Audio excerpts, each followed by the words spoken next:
ഇവിടെ ഈ കോട്ടയം പാർലമെൻറ്റ് മണ്ഡലം എന്ന് പറയുന്നത് ഉമ്മൻചാണ്ടി സാറ് പങ്കെടുക്കാത്ത ഒരു പൊതുയോഗങ്ങൾ പോലും ഈ പാർലമെൻറ്റ് മണ്ഡലത്തിലില്ല. ഈ പാർലമെൻറ്റ് മണ്ഡലത്തിലെ മുഴുവൻ മുക്കിലും മൂലയിലും ഉമ്മൻചാണ്ടി സാർ പങ്കെടുത്ത മീറ്റിങ്ങുകളാണുള്ളത്. ഉമ്മൻചാണ്ടി സാറിൻ്റെ കയ്യിൽ നിന്നും സഹായങ്ങൾ കിട്ടാത്ത ഒരു ജനങ്ങളും ഇവിടെ ഇല്ല. അവർ പറയുന്ന കഴിഞ്ഞ പ്രാവശ്യത്തെ സ്ഥാനാർത്ഥി കഴിഞ്ഞ പ്രാവശ്യത്തെ ചിഹ്നം കേട്ടോ, അതിന് തന്നെ വോട്ട് ചെയ്യണം. അല്ലാതെ സിറ്റിംഗ് എം പിക്ക് ഇത് ഇടതുപക്ഷത്തിൻ്റെ സ്ഥാനാർത്ഥിയാണെന്ന് പറയാൻ പോലും വളരെ നാണം കെട്ടാണ് ഈ കേരളത്തിൽ ഇവിടെ പ്രത്യേകിച്ച് ഞങ്ങളുടെ ഏറ്റുമാനുള്ള മാർക്സിസ്റ്റുകാർ നടക്കുന്നത്. അത് തീർച്ചയായിട്ടും നമ്മൾ നേരിട്ട് അനുഭവിച്ചാണ്. നമ്മുടെ വീട്ടിൽ വന്ന് അവർ പറയുന്നത് നമ്മുടെ ചിഹ്നം രണ്ടില്ല, കഴിഞ്ഞ പ്രാവശ്യത്തെ ചിഹ്നം കഴിഞ്ഞ പ്രാവശ്യത്തെ സ്ഥാനാർത്ഥി. അത് ഞങ്ങളെ സംബന്ധിച്ച് അതിനൊരു മധുര പ്രതികാരം വീട്ടുക എന്നുള്ളതാണ്. UDF വഞ്ചിച്ച് LDF പാളയത്തിലേക്ക് പോയ UDF വോട്ട് നേടി വിജയിച്ച ആൾ MP സ്ഥാനം രാജിവെച്ചതിന് ശേഷമാണ് LDF പോയിരുന്നെങ്കിൽ അതൊരു പ്രശ്നമില്ലായിരുന്നു. നമസ്കാരം. മലയാളി വാർത്ത ഏറ്റുമാനൂരാണുള്ളത്, കോട്ടയത്താണുള്ളത്. കോട്ടയത്ത് ഇത്തവണ വാശിയേറിയൊരു മത്സരം തന്നെയാണ് നടക്കുന്നത്. കാരണം 4 പതിറ്റാണ്ടിനിപ്പുറം കേരള കോൺഗ്രസ് ഏറ്റുമുട്ടുന്ന മത്സരിക്കുന്ന ഒരു പോരാട്ടമായി തന്നെയാണ് ഇതിനെ ജനങ്ങൾ വിലയിരുത്തുന്നത്. അതുകൊണ്ട് തന്നെ രാഷ്ട്രീയ കേരളം വളരെ ശ്രദ്ധയോടുകൂടി നോക്കുന്ന ഒരു മണ്ഡലം കൂടിയാണ് കോട്ടയം എന്ന് പറയുന്നത്. നിലവിൽ നമുക്കിവിടെ ഇതുമായി ബന്ധപ്പെട്ട വിശേഷം UDF ക്യാമ്പിൽ എത്രത്തോളം പ്രതീക്ഷകളാണുള്ളത് എന്നുള്ളത് പങ്കുവയ്ക്കുകയാണ് കുറച്ച് പ്രവർത്തകർ. ആദ്യമായി നമ്മളോടൊപ്പം ചേരുന്നു കേരള കോൺഗ്രസിൻ്റെ സംസ്ഥാന സ്റ്റിയറിംഗ് കമ്മിറ്റി അംഗം കൂടിയായിട്ടുള്ള ജോൺ ജോസഫ്. എങ്ങനെയാണ് നിലവിലെ രാഷ്ട്രീയ സാഹചര്യങ്ങൾ, സമവാക്യം കോട്ടയം പാർലമെൻറ്റിനെ സംബന്ധിച്ച് ഇതൊരു UDF ഭൂരിപക്ഷമുള്ള മണ്ഡലമാണ്. ഇവിടെ UDF സ്ഥാനാർത്ഥികളാണ്. കഴിഞ്ഞ ടൈമിൽ UDF ആണ് ഇവിടെ ജയിച്ചത്. അതുകൊണ്ട് UDF സംബന്ധിച്ച് വിജയം സുനിശ്ചിതമാണ്. ഞങ്ങളെ സംബന്ധിച്ച് ഭൂരിപക്ഷം കൂട്ടുക എന്നുള്ളതാണ് ഞങ്ങളുടെ ദൗത്യം. ആ ദൗത്യത്തിലാണ് ഞങ്ങളിപ്പോൾ പ്രവർത്തനവുമായി മുന്നോട്ട് വയ്ക്കുന്നത്. ഞങ്ങളുടെ ബൂത്ത് തലത്തിലുള്ള എല്ലാ പ്രവർത്തനങ്ങളും ബൂത്ത് തലത്തിലുള്ള കൺവെൻഷനുകളെല്ലാം ഇപ്പം നടന്നുകൊണ്ടിരിക്കുകയാണ്. മണ്ഡല കൺവെൻഷനുകൾ ഏകദേശം തീർന്നിരിക്കുകയാണ്. ഇന്ന് നാളെയും കൊണ്ട് മണ്ഡലം കൺവെൻഷനുകളെല്ലാം തീരുകയാണ്. അപ്പോൾ ഞങ്ങളെ സംബന്ധിച്ച് ബൂത്ത് തലത്തിലേക്കുള്ള പ്രവർത്തനം തുടങ്ങിയിരിക്കുകയാണ്. അത് ബുധനാഴ്ചയോട് നാളെ തൊട്ട് ബൂത്ത് തലത്തിലേക്ക് ഇറങ്ങുകയാണ്. ഞങ്ങൾ നല്ല പ്രതീക്ഷയാണ്. ജനങ്ങളെ സംബന്ധിച്ചും ജനങ്ങളും നല്ല പ്രതീക്ഷ വെച്ച് പുലർത്തുന്ന UDF സ്ഥാനാർത്ഥി ജയിക്കും എന്ന് UDF സ്ഥാനാർത്ഥിയെ പ്രഖ്യാപിച്ചപ്പോൾ തന്നെ ജനങ്ങൾ ഒന്നടങ്കം UDF സ്ഥാനാർത്ഥി ജയിക്കും എന്നുള്ള പ്രചരണമാണ് ഇവിടെ നടക്കുന്നത്. അതുകൊണ്ട് ഞങ്ങൾക്ക് ഒരു ലെവലേശം ഇതിനകത്ത് ഒരു സംശയവും ഞങ്ങളെ സംബന്ധിച്ചില്ല. അതുകൊണ്ട് UDF വിജയം ഇവിടെ കൈവരിക്കും എന്നുള്ള കാര്യത്തിൽ യാതൊരു സംശയമില്ല. സ്ഥാനാർത്ഥി ആരെന്ന കാര്യത്തിലേ സംശയമുള്ളൂ. കോട്ടയം ഉറപ്പായും UDF തന്നെ ആയിരിക്കും എന്നുള്ള കാര്യത്തിൽ 100% ഉറപ്പായിരുന്നു അല്ലേ? സ്ഥാനാർത്ഥി ഇവിടെ സ്ഥാനാർത്ഥിയെ സംബന്ധിച്ചല്ല ശരിക്കും പറഞ്ഞാൽ. ഇവിടെ കഴിഞ്ഞ പ്രാവശ്യം തോമസ് ചാഴികാടൻ UDF സ്ഥാനാർത്ഥിയായി വരികയുണ്ടായി. തോമസ് ചാഴികാടന് വേണ്ടി UDF അന്ന് UDF കേരള കോൺഗ്രസും ഉൾപ്പെടെ UDF ഒന്നടങ്കം പ്രവർത്തിച്ചതിൻ്റെ ഫലമാണ് അവരുടെ ഇവിടുത്തെ UDF പ്രവർത്തകരുടെ ചോരയും നീരയും കൊണ്ടാണ് തോമസ് ചാഴികാടൻ വിജയിച്ചത്. 1.5 ലക്ഷം വോട്ടിൽ നേടി വിജയിച്ചത്. ഇപ്പോഴത്തെ മന്ത്രി ഇവിടുത്തെ MLA കൂടിയായ VN വാസവനെയാണ് അന്ന് പരാജയപ്പെടുത്തിയത്. അതുകൊണ്ട് UDF ചോരയും നീരും ഉപയോഗിച്ച് വിജയം ഭരിച്ച ആളാണ് ഈ പറഞ്ഞ തോമസ് ചാഴികാടൻ. അത് ഞങ്ങളെ സംബന്ധിച്ച് അതിനൊരു മധുര പ്രതികാരം വീട്ടുക എന്നുള്ളതാണ്.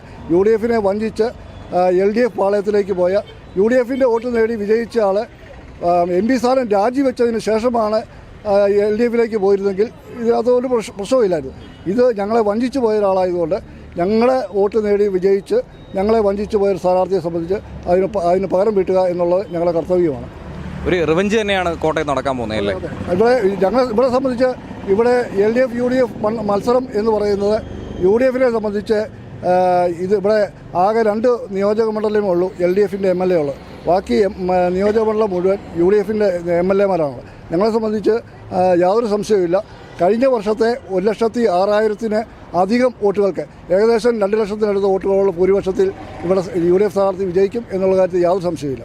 പോളിംഗ് ബൂത്തിലേക്ക് ജനങ്ങൾ പോകുമ്പോൾ രണ്ടും കേരള കോൺഗ്രസ് ആയതുകൊണ്ട് തന്നെ ഒരു സംശയം ജനങ്ങൾക്കുണ്ടാകാൻ സാധ്യത കൂടുതലല്ലേ? കേരള കോൺഗ്രസ് എന്ന് പറയുന്നത് കേരള കോൺഗ്രസ് എന്ന് പറയുന്നത് കേരള കോൺഗ്രസ് മാർക്സിസ്റ്റ് എന്നാണ് ഇവിടെ ജനങ്ങൾക്കറിയാം. അത് മാർക്സിസ്റ്റ് പാർട്ടിയോട് അനുബന്ധിച്ചിരിക്കുന്ന കേരള കോൺഗ്രസ് സംബന്ധിച്ച് കേരള കോൺഗ്രസ് മാർക്സിസ്റ്റാണ്. യഥാർത്ഥ കേരള കോൺഗ്രസ് എന്ന് പറഞ്ഞാൽ കേരള കോൺഗ്രസിൻ്റെ ആരംഭകാലത്തെ chairman KM George sir, KM George സാറിൻ്റെ പുത്രനാണ് മത്സരിക്കുന്നത്. യഥാർത്ഥ കേരള കോൺഗ്രസിൻ്റെ പാരമ്പര്യം അവകാശപ്പെടുന്ന കേരള കോൺഗ്രസ് ഈ കേരള കോൺഗ്രസ് ആണ്. അപ്പോൾ നിങ്ങളെ ഏറ്റവും അധികം ആവേശത്തിലാക്കുന്നത് സ്ഥാപക നേതാവിൻ്റെ മകൻ കൂടി മത്സരിക്കുന്നു എന്നുള്ളത് കൂടിയാണ്. ഇവിടെ സംബന്ധിച്ച് ഇത് കോട്ടയം എന്ന് പറഞ്ഞാൽ ഉമ്മൻചാണ്ടി സാറിൻ്റെ മണ്ഡലമാണ്. കോട്ടയം എന്ന് പറഞ്ഞാൽ കോട്ടയം ജില്ല എന്ന് പറയുന്നത് ഉമ്മൻചാണ്ടി സാറിൻ്റെ തട്ടകമാണ്. ആ ഉമ്മൻചാണ്ടി സാറിൻ്റെ തട്ടകത്തിൽ കേരള കോൺഗ്രസിൻ്റെ പ്രധാനപ്പെട്ട നേതാവ്, കേരള കോൺഗ്രസിൻ്റെ സ്ഥാപക ചെയർമാൻ KM ജോർജ് സാറിൻ്റെ മകൻ വരിക എന്ന് പറഞ്ഞാൽ ഇവിടെ UDF പ്രവർത്തകരെല്ലാം കോൺഗ്രസിൻ്റെയും കേരള കോൺഗ്രസിൻ്റെയും മുസ്ലിം ലീഗിൻ്റെയും പ്രവർത്തകർ ആവേശത്തിലാണ്. അതുപോലെ തന്നെ പ്രത്യേകിച്ച് എടുത്തു പറയേണ്ട ഒരു വിഷയമാണ് ഉമ്മൻചാണ്ടി സാറിൻ്റെ വിയോഗം. അതുകൂടി ഒരു സഹതാപ തരംഗം കോട്ടയത്ത് ആഞ്ഞടിക്കാൻ സാധ്യതയുണ്ട്. തീർച്ചയായിട്ടും ഉമ്മൻചാണ്ടി സാറിനോടുള്ള ഇവിടെ ഈ കോട്ടയം പാർലമെൻറ്റ് മണ്ഡലം എന്ന് പറയുന്നത് ഉമ്മൻചാണ്ടി സാറ് പങ്കെടുക്കാത്ത ഒരു പൊതുയോഗങ്ങൾ പോലും ഈ പാർലമെൻറ്റ് മണ്ഡലത്തിലില്ല. ഈ പാർലമെൻറ്റ് മണ്ഡലത്തിലെ മുഴുവൻ മുക്കിലും മൂലയിലും ഉമ്മൻചാണ്ടി സാർ പങ്കെടുത്ത മീറ്റിങ്ങുകളാണുള്ളത്. ഉമ്മൻചാണ്ടി സാറിൻ്റെ കയ്യിൽ നിന്നും സഹായങ്ങൾ കിട്ടാത്ത ഒരു ജനങ്ങളും ഇവിടെ ഇല്ല. കഴിഞ്ഞ ഉമ്മൻചാണ്ടി സാർ മുഖ്യമന്ത്രിയായിരുന്ന സമയത്ത് ഉള്ള ജനസമ്പർക്ക പരിപാടി, ആ ജനസമ്പർക്ക പരിപാടിയിലൂടെ എല്ലാ സഹായങ്ങളും ഇവിടുത്തെ ജനങ്ങൾക്ക് കിട്ടിയിട്ടുണ്ട്. ആ ജനസമ്പർക്ക പരിപാടിയും ഇപ്പോൾ പിണറായി വിജയൻ്റെ നവകേരള സദസ്സുമായി ജനങ്ങൾ തുലനം ചെയ്യുമ്പോൾ എന്നും ഉമ്മൻചാണ്ടി സാറിൻ്റെ ഇതിനായിരുന്നു മുന്നേ തട്ടതാണ് തന്നെ ഇരിക്കും. അതുപോലെ തന്നെ എങ്ങനെയുണ്ട് പ്രവർത്തനങ്ങൾ? പ്രത്യേകിച്ചും വീടുകൾ തോറും കയറിയുള്ള പ്രചരണം ആരംഭിച്ചു കഴിഞ്ഞു. എങ്ങനെയാണ് ജനങ്ങൾ ഇതിനെ സ്വീകരിക്കുന്നത്? വീടുകൾ തോറുള്ള പ്രവർത്തനം എന്ന് പറഞ്ഞു കഴിഞ്ഞാൽ ജനങ്ങൾ പൂർണ്ണമായിട്ടും ഫ്രാൻസിസ് ജോർജിനെ മനസ്സിനകത്തും ചങ്കിനകത്തും ഏറ്റെടുത്ത് കഴിഞ്ഞിരിക്കുകയാണ്. അവർ എന്ത് വന്നാലും, പ്രത്യേകിച്ച് ഇന്നത്തെ കാലത്ത് ഈ ഭരണത്തിനെതിരെയുള്ള ജനകീയമായൊരു വിധിയെഴുത്തായിരിക്കും ഇന്ന് കോട്ടയം ജില്ലയിലെ ജനങ്ങൾ, പ്രത്യേകിച്ച് കേരളത്തിലെയും പ്രത്യേകിച്ച് കോട്ടയം ജില്ലയിലെ ജനങ്ങൾ നൽകാൻ പോകുന്നത്. ഞാനൊരു യൂത്ത് കോൺഗ്രസിൻ്റെ ബൂത്ത് പ്രസിഡൻ്റാണ്. ഇപ്പോൾ കുറച്ച് ദിവസമായിട്ട് കോൺഗ്രസിൻ്റെ അനൗൺസ്മെൻറ്റും പരിപാടിയായിട്ട് നമ്മുടെ കോട്ടയം നിയോജകമണ്ഡലത്തിലെ പല ഭാഗങ്ങളിലും പോയപ്പോൾ നമ്മുടെ കൊടി കാണുമ്പോൾ നിന്ന് സല്യൂട്ട് അടിക്കുന്ന കൊച്ചു കുഞ്ഞുങ്ങളെയും കൈകൂപ്പി നിൽക്കുന്ന അച്ഛന്മാരെയും അമ്മച്ചിമാരെയാണ് നമ്മൾ കാണാൻ സാധിക്കുന്നത്. അതുകൊണ്ട് കോട്ടയം ജില്ലയിൽ പ്രത്യേകിച്ച് ഫ്രാൻസിസ് ജോർജിൻ്റെ വിജയത്തിന് യാതൊരുവിധ മംഗലവുമില്ല.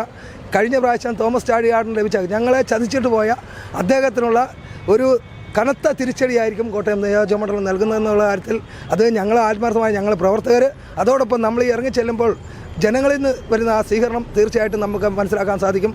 ചാഴികാടനെ വെല്ലുന്ന ഭൂരിപക്ഷമായിട്ടായിരിക്കും ഈ പ്രാവശ്യം ഫ്രാൻസിസ്. ജനങ്ങൾ നൽകുന്ന ഈ സ്വീകരണവും ബഹുമാനവും ഒക്കെ തന്നെ നിങ്ങൾക്ക് പ്രവർത്തകർക്ക് എത്രത്തോളം ഊർജ്ജമാണ് പകരുന്നത്? ഞങ്ങൾക്ക് തീർച്ചയായിട്ടും നമുക്ക് വീണ്ടും വീണ്ടും ജനങ്ങളുടെ ഇടയിലേക്ക് ഇറങ്ങിച്ചെല്ലാനുള്ള ഒരു പൂർണ്ണമായ ഒരു ആവേശമാണ് നമുക്ക് തരുന്നത്. ചാർജ് ആകുവാണ്, നമ്മൾ വീണ്ടും ചാർജ് ചെയ്തുകൊണ്ടിരിക്കുകയാണ്. നമ്മൾ ഇറങ്ങാൻ ശകലം മടിച്ചാലും ജനങ്ങളുടെ ആവേശം കാണുമ്പോൾ നമുക്ക് ഒരിക്കലും വീട്ടിലിരിക്കാൻ സാധിക്കുന്നില്ല. അതാണ് നമുക്കുള്ള പ്രചോദനം കിട്ടിക്കൊണ്ടിരിക്കുന്നത്. അതുകൊണ്ട് തന്നെയാണ് ഈ വൈകിയ വേളയിലും ഇങ്ങനെയുള്ള പ്രചാരണ പരിപാടികളായിട്ടും മറ്റ് കാര്യങ്ങളുമായിട്ടും നിങ്ങൾ മുന്നോട്ട് നിൽക്കുന്നത് നമുക്ക് മനസ്സിലാക്കാൻ കഴിയുന്നുണ്ട്. ഒപ്പം തന്നെ ഇനി വരും ദിവസങ്ങളിൽ എന്തൊക്കെയാണ് തീരുമാനിച്ചിരിക്കുന്നത്? ഇനി വരും ദിവസങ്ങളിൽ ഞങ്ങൾ ബൂത്ത് തലത്തിലുള്ള പ്രവർത്തനങ്ങൾ ശക്തമാക്കിക്കൊണ്ട് ഭവന സന്ദർശനങ്ങളും അതോടൊപ്പം കുടുംബ സംഗമങ്ങളും സംഘടിപ്പിക്കാനുള്ള പരിപാടിയാണ്. ഞാൻ ഒരു കാര്യം പ്രത്യേകിച്ച് എടുത്തു പറയട്ടെ. കഴിഞ്ഞ ദിവസം ഞങ്ങളുടെ വീട് വഴിയൊക്കെ ഇടതുപക്ഷ സ്ഥാനാർത്ഥികളുടെ ആൾക്കാർ അവരുടെ പ്രസ്ഥാനങ്ങളുമായിട്ട് വന്നു. പക്ഷേ അവരൊരിക്കലും ഇടതുപക്ഷ സ്ഥാനാർത്ഥി എന്ന് പറയുന്നില്ല. അവർ പറയുന്ന കഴിഞ്ഞ പ്രാവശ്യത്തെ സ്ഥാനാർത്ഥി, കഴിഞ്ഞ പ്രാവശ്യത്തെ ചിഹ്നം കേട്ടോ, അതിന് തന്നെ വോട്ട് ചെയ്യണം. അല്ലാതെ സിറ്റിംഗ് MP-ക്ക് ഇത് ഇടതുപക്ഷത്തിൻ്റെ സ്ഥാനാർത്ഥിയാണെന്ന് പറയാൻ പോലും വളരെ നാണം കെട്ടാണ് ഈ കേരളത്തിൽ ഇവിടെ പ്രത്യേകിച്ച് ഞങ്ങളുടെ ഏറ്റുമാനുള്ള മാർക്സിസ്റ്റുകാർ നടക്കുന്നത്. അത് തീർച്ചയായിട്ടും നമ്മൾ നേരിട്ട് അനുഭവിച്ചാണ്. നമ്മുടെ വീട്ടിൽ വന്ന് അവർ പറയുന്നത് നമ്മുടെ ചിഹ്നം രണ്ടില്ല, കഴിഞ്ഞ പ്രാവശ്യത്തെ ചിഹ്നം, കഴിഞ്ഞ പ്രാവശ്യത്തെ സ്ഥാനാർത്ഥി. അതല്ലാതെ LDF നിർത്തിയിരിക്കുന്ന LDFിൻ്റെ സ്ഥാനാർത്ഥിയാണ് തോമസ് ചാഴികാടനെ വിജയിപ്പിക്കണം എന്ന് പറയാനുള്ള ഒരു അഭിമാനം പോലും അവർ കാണിക്കുന്നില്ല. ഇവിടെയാണെങ്കിൽ ഞങ്ങളെല്ലാം പറയുന്നത് ഇവിടെ ചാഴികാടൻ്റെ പോസ്റ്ററുകൾ അടിച്ചിറക്കിയിട്ടുണ്ട്. ചാഴികാടൻ്റെ ഫോട്ടോ ഒരു ചെറുത് വെച്ചിട്ട് എന്നും രണ്ടില എന്നും പറഞ്ഞ് രണ്ടില ചിഹ്നം മാത്രം പ്രദർശിപ്പിച്ച് ജനങ്ങളെ കബളിപ്പിക്കാൻ നടക്കുന്ന ഒരു പരിപാടിയാണ്. ഒരു CPM-ൻ്റെയോ അല്ലെങ്കിൽ ആ രീതിയിലുള്ള ഇടതുപക്ഷ സംഘടനയുടെ ഒരു കളറോ ഇതൊന്നുമില്ലാതെ വളരെ ഇതായിട്ട് ജനങ്ങളെ പറ്റിക്ക് എങ്ങനെയെങ്കിലും ആ വോട്ട് പിടിച്ചെടുക്കുക എന്നുള്ള, പക്ഷേ ആ വഞ്ചനയിലൊന്നും ജനങ്ങൾ വീഴില്ല. കോട്ടയം ജില്ലയിലെ ജനങ്ങൾ വിദ്യാഭ്യാസമുള്ളവരാണ്, വിവരമുള്ളവരാണ്, അക്ഷര കേരളത്തിലെ നഗരിയിലെ ജനങ്ങളാണ്. ഇവരുടെ ഒന്നും തട്ടിപ്പ് വീഴില്ല. അതുകൊണ്ട് തീർച്ചയായിട്ടും ഫ്രാൻസിസ് ജോർജ് ഇവർ എന്ത് തട്ടിപ്പ് എന്തെല്ലാം എന്ന് പറഞ്ഞാലും അതിലൊന്നും, കാരണം ജനങ്ങൾ അത്ര വെറുത്തു, ഈ സർക്കാരിനെ വെറുത്തു, ഈ ജനത്തെ വെറുത്തു, ഈ ചാഴികാടനെ വെറുത്തു. ഈ ചാഴികാടൻ ഇവിടെ 4 പ്രാവശ്യം മണ്ഡലത്തിൽ നിന്ന് തോറ്റുപോയതാണ്. കഴിഞ്ഞ പ്രാവശ്യം ഞങ്ങളെല്ലാം ആത്മാർത്ഥമായിട്ട് പരിശ്രമിച്ച് ഞങ്ങളുടെ എല്ലാം വോട്ട് വാങ്ങി ജയിച്ച് അവസാനം മറുകണ്ഠം ചാടി. ഞങ്ങൾക്ക് മറുകണ്ഠം ചാടുന്നതിന് കുഴപ്പമില്ല, പക്ഷേ ഞങ്ങൾ ജയിപ്പിച്ച് വിട്ട ആ സ്ഥാനാർത്ഥി ഞങ്ങളുടെ വോട്ട് മേടിച്ചത് രാജിവെച്ചിട്ട് പോയി അപ്പുറത്ത് പോയി നിൽക്കുമായിരുന്നു. ഞങ്ങൾക്ക് കുഴപ്പമില്ലായിരുന്നു. ഞങ്ങളെ വേർപ്പ് കൊണ്ട് ജയിച്ച ആ സ്ഥാനാർത്ഥി ഇന്നിപ്പോൾ മറുകണ്ഠത്ത് പോയി നിന്ന് സ്ഥാനാർത്ഥിയായിട്ട് ഇടതുപക്ഷ സ്ഥാനാർത്ഥി എന്ന് പോലും പറയാതെ ജസ്റ്റ് 2 ലക്ഷം മാത്രം ഉയർത്തി കാണിച്ചുകൊണ്ട് വോട്ട് ചോദിക്കുകയാണ്. അതുകൊണ്ട് അതിനുള്ള മറുപടി കോട്ടയത്തിലെ ജനങ്ങൾ തീർച്ചയായിട്ടും. എന്തൊക്കെയാണ് അടുത്ത ദിവസത്തെ പരിപാടി? അടുത്ത ദിവസത്തെ പരിപാടി ഇപ്പോൾ കൺവെൻഷൻ കഴിഞ്ഞ് കഴിഞ്ഞാൽ ഉടൻ തന്നെ കുടുംബ സംഗമങ്ങൾ തുടങ്ങും. കുടുംബ സംഗമങ്ങളാണ് ഇപ്പോൾ ഞങ്ങൾ ആദ്യം പ്ലാൻ ഇട്ടിരിക്കുന്നത്. ഈ ബൂത്ത് കയറ്റവും കഴിഞ്ഞ് കഴിഞ്ഞാൽ 3 ദിവസത്തേക്ക് ബൂത്ത് കയറാനുള്ള ഡേറ്റ് ഇട്ടിട്ടുള്ളത്. അതിനുശേഷം ഈസ്റ്ററിന് ശേഷം കുടുംബ സംഗമങ്ങൾ എല്ലാ ബൂത്തുകളിലും കുടുംബ സംഗമങ്ങൾ നടക്കും. അപ്പോൾ അത് കൂടാതെ പൊതുയോഗങ്ങൾ നടക്കും. പ്രധാനപ്പെട്ട നേതാക്കന്മാർ, സംസ്ഥാന നേതാക്കന്മാർ ഉൾപ്പെടുന്ന പൊതുയോഗങ്ങൾ നടക്കും. അതാണ് ഇപ്പോൾ തുടർച്ചയായി പോയിക്കൊണ്ടിരിക്കുന്നത്. വലിയ തോതിലുള്ള ഒരു ആവേശത്തിൽ തന്നെയാണ് നിലവിൽ പ്രവർത്തകരും അതുപോലെ തന്നെ ജനങ്ങളും. ഇത്തവണ ആര് വാഴും ആര് വീഴുമെന്നുള്ളത് കണ്ടറിയേണ്ടതാണ്. വാശിയേറിയ പോരാട്ടം തന്നെയാണ് കോട്ടയത്ത് നടക്കുന്നത്. കോട്ടയത്ത് നിന്നും ക്യാമറമാൻ ആശിഷ് ഫിലിപ്പ് സാമിനോടൊപ്പം ആദിത്യൻ മുരളി.